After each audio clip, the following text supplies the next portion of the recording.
Welcome back to our episode. Ryan and Kevin here with Chaos MMA. Today we've as you all know, the New England Cartel head coach, Tyson Chartier. Tyson, man, how are you doing?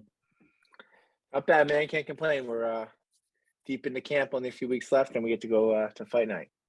Yeah, I definitely want to get into the camp, fight night, Calvin's fight, everything else. But what has life been like after that trip to Vegas? We know you went down to Vegas to train with Dan Ige, UFC PI. So what has life been like after that trip?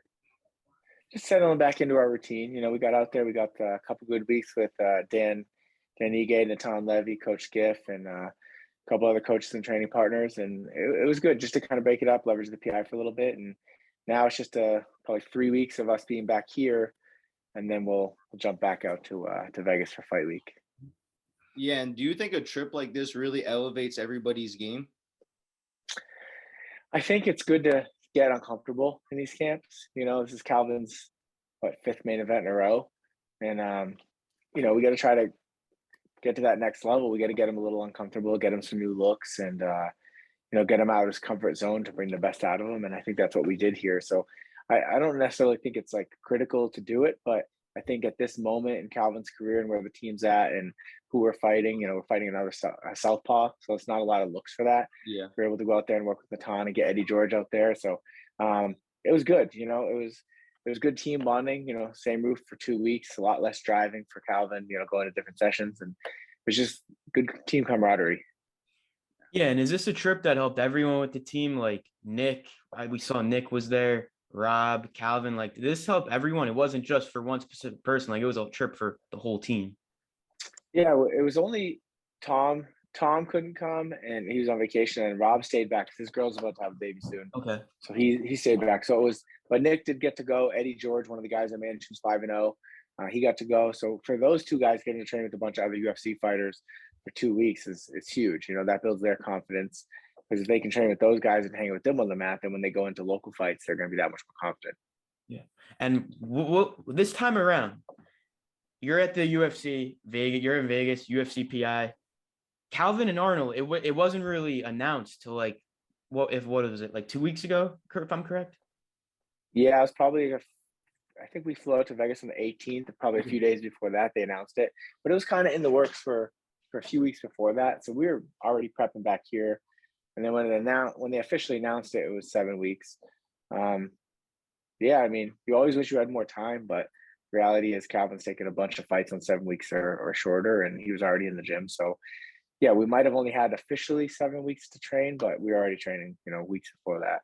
And is this a fight you said you were talking for a couple of weeks? Was this the opponent you wanted, Arnold Allen? I know in our previous interview back in April, you talked about Arnold Allen maybe being that fight. Is this the fight after Emmett you guys wanted? Well, we just want to fight the highest ranked guy that helps us get closer to title contention. Yeah. So he's the highest ranked guy available.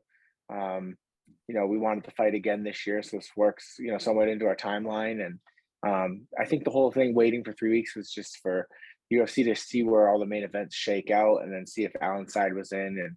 And so it took a little bit of time, but yeah, I mean, there was no other names mentioned or anything like that, so it was just a matter of getting the name, and then dotting the I's, crossing the T's, and then finalizing the date. Yeah, so overall, we know how good Calvin Kattar is, but how do you feel he matches up against Arnold? And were you surprised Arnold even took the fight? I mean, I was surprised Arnold took the fight only just because he's like turned down a fight with us before. I think he was injured. I'm not saying he's scared or anything, but he was injured before. And then this time, he called us out this winter. We said, yeah, we'll fight you. Never really materialized. And then going into this one, the fact that it was kind of like going back and forth for a few weeks, we were starting to think maybe it was not going to happen again. But as far as how they match up, Arnold's 9-0 in the UFC. He's clearly talented, good boxing, good grappling. I think Calvin's obviously got good boxing too. Calvin's got good grappling that no one's really seen. And we get a lot more experience. We're in this big fight experience. I think we've had a deeper roster that we fought in the UFC compared to what he's fought. And that's not his fault. He's fighting who they put in front of him. But I think we've got like a lot more experience in terms of 5 rounds while also fighting higher level guys. So I think this is a big step up for him. but now it's our job to just like show him why he doesn't belong in the top 5 through us. So just a matter of going out there performing on fight night and keeping him right below us. Yeah. So 5-round main event. There's nothing better than that. How do you think Calvin goes out there and wins this fight? I think he's got a couple, multiple avenues to win the fight. I mean, Calvin can always knock you out. He can elbow the hell out of you, and then a lot of people haven't seen any of his grappling. So, I mean, that's always in his back pocket. But he can also dog you. He can just get in your face and wear you down and kind of break you. And so, we have a plan going in and, some adjustments that we can make depending on what we see. But I really feel like, this kid's going to have to come and take it from Calvin. Calvin coming off the Emmett, we didn't really think we lost that fight, but technically we're coming off a loss. So Calvin coming off a loss, he's going to get in there and he's going to fight. Like he's going to look like he did against Giga. He's not going to back down, and he's going to be a little bit more aggressive probably than he was in the Emmett fight, and not leave it so much to the judge's decision. So I'm excited to see how Calvin does in this one. Coming off a loss, hungry Calvin is fun Calvin. Yeah, so he goes into this fight, he gets a win, just a classic Calvin Kattar win, amazing win. Do you feel he would be a title shot away, or do you think he deserves a title shot after? Like, where do you think ranking wise you would put him yourself? It's tough to say, because I think if you really look at it, I think a lot of people think we won the Emmett fight. So a lot of people think if Emmett fights for an interim versus Yair now, that should be us, but that's not how it happened. So we have to go and beat Allen. So I don't know, man. It's weird because the rankings are there. Technically, Emmett beat us, but like if we go out and smoke Arnold Allen, it's like, we have an argument, but at the end of the day, like none of that matters right now. The only thing that matters is performing on the 29th and then arguing our case after. Okay, yeah. Yeah, I mean, with this division, it's weird right now because Volkanovski, he wants to fight at 155, it seems like. And then you got Ortega, who's out. And they said Yar Emmett match up, but that hasn't really came together. So do you potentially feel like Calvin goes out there, he puts on an impressive performance against Arnold Allen, and maybe he gets like the next shot, or they make an interim title fight with Calvin? Like, you think maybe that's why the UFC's waiting right now to see how this all plays out? No, I mean, who knows? It's hard to speculate what the UFC is thinking, but yeah, if we go out there and put on a really, really good performance, I think we make things more difficult to see who should match up with who, and I do think we have an argument. It's tough, Yair's ranked above us, but he just beat Ortega. It was a weird fight. And then before that, he lost to Max. So it's kind of like, it's kind of weird, right? It's like I don't know. I think everybody's got an argument on why they should get the next title fight. But, all we can do is go out there on the 29th, win, and then make our case for whatever comes next.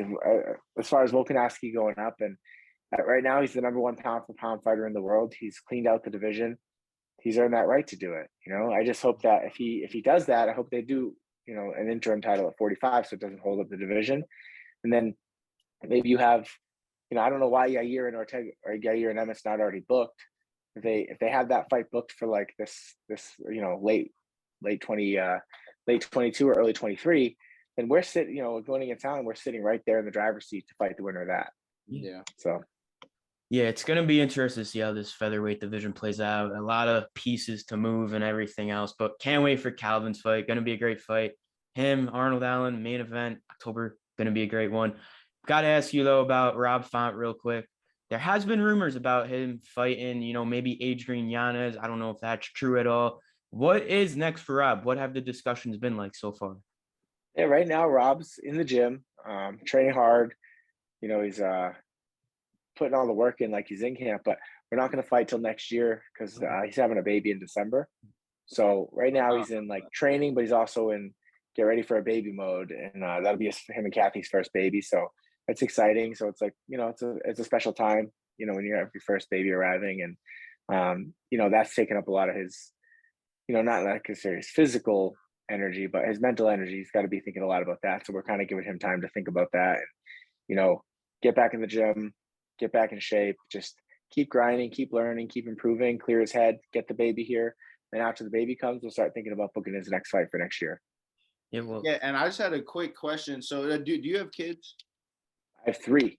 Oh, wow. So I wanted to ask you, so like you being a father yourself, So him being a UFC fighter, after you have kids, do you think that changes a lot of people's like mentality, especially being in such in like a sport like this?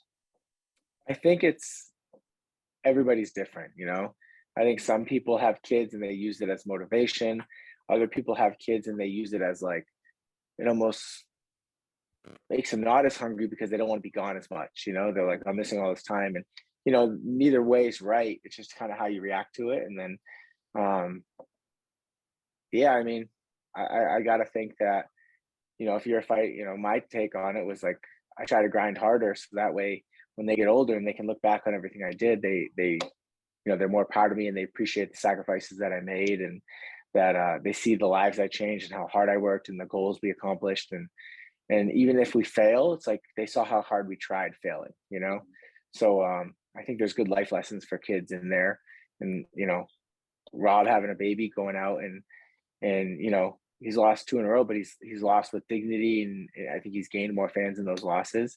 And he's won with dignity, you know. So he's been a good winner, a good loser. And then, you know, now he's writing his comeback story. He's gonna have the baby, then he's gonna come back and start another win streak. So I think, you know, the baby can definitely be all the motivation you need or it can be a distraction. But I think more with knowing Rob's mindset, I think you know, he'll use that as motivation and I think it'll lead to him like really appreciating like all the stuff that he gets to do. Because you know, we always say this on our team is we don't have to do this, we get to do this. And that's just an outlook thing. Like you can either complain about all the times you have to train and all the sessions you have and the long flights and the cameras and the interviews and like, you know, the media and all that stuff. And at the end of the day, like there's plenty of people that would do this for free just for the opportunity to get here and have a chance of doing it. So Yeah.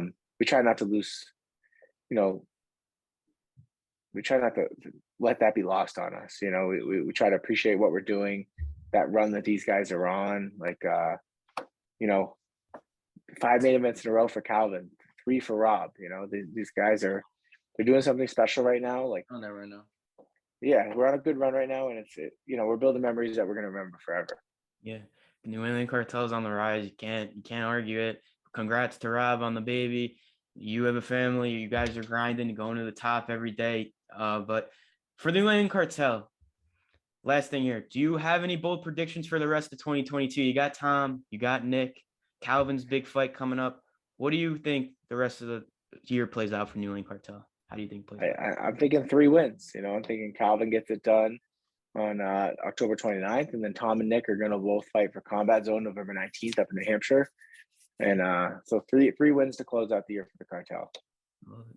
Love it. Yeah, thank you so much again, Tyson. It's great to have you on it. And if you want to thank any sponsors, shout out any social media, the floor is yours, man. No, we're good, man. Just appreciate you guys.